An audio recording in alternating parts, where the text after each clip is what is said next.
I'm Chef Bernice, and so let's make plain scones today. So what you'll need for this is the following. So you need 500 ml of cake flour, you need a little bit of extra on your bench, you're going to need 1 medium-sized egg, 2 teaspoons or 10 ml of baking powder, a pinch of salt, and then I've opted for double thick vanilla yogurt, but you can also use buttermilk in the same quantity, and then 20 grams of margarine. So let's get going. So what you want to do with this is take all of your dry ingredients,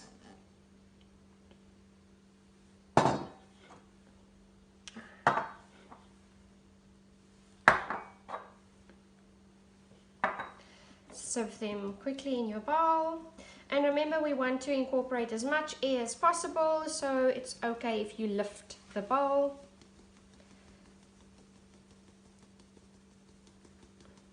And this is a nice little quick put together, especially if you're expecting the unexpected guests.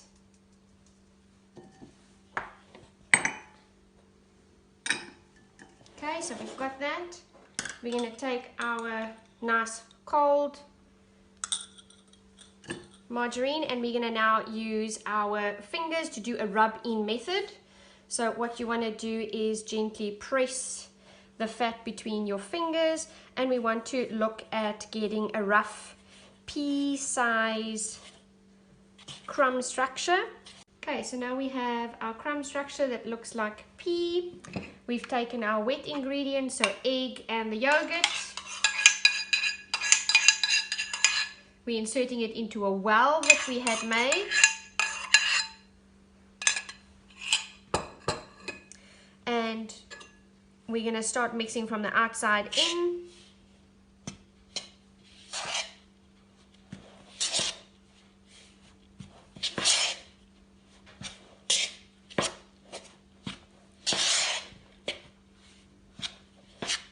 And you can see how nicely the dough is coming together.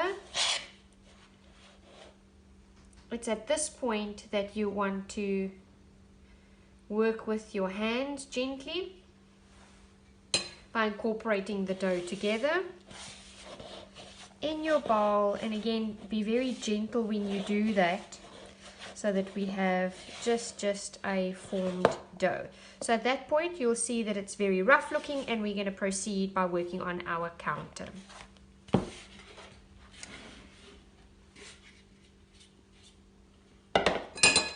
Get it out onto our counter. We're going to gently press. Just get the excess off your hands.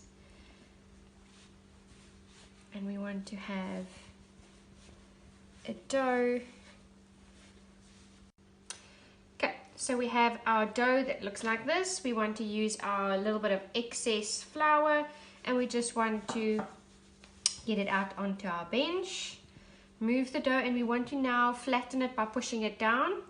And so you'll see, characteristic of a quick dough, looks rough and falling to pieces, and it just comes together. And because we've added the baking powder, we need to really act very quickly, and so you want to press it down.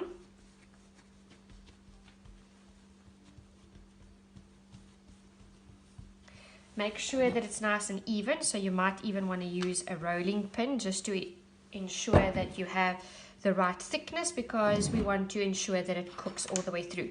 So you're going to use cookie cutters, and so I've got children, and so normal little different shapes entices them to eat the item. Okay, so what you're going to do again with a little bit of your leftover, put your cookie cutter in, and that will help it not to stick. So you're going to push it out, it comes free, and you are going to put it on your tray. Space them because they will expand, but they should not touch one another.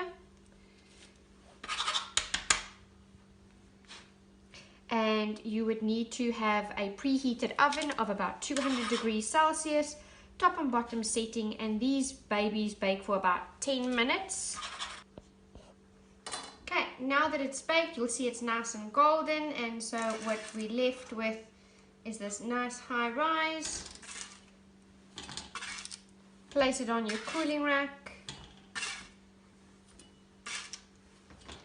so that it will cool sufficiently for service. And wasn't that easy? And so obviously have a look, you can serve it with your own accompaniments. So we normally would do whipped cream, grated cheese, preserves of your choice. You can even go completely savory and put a little bit of cream cheese on it, so that's an alternative. So thank you very much for joining me with making plain scones today. Bye!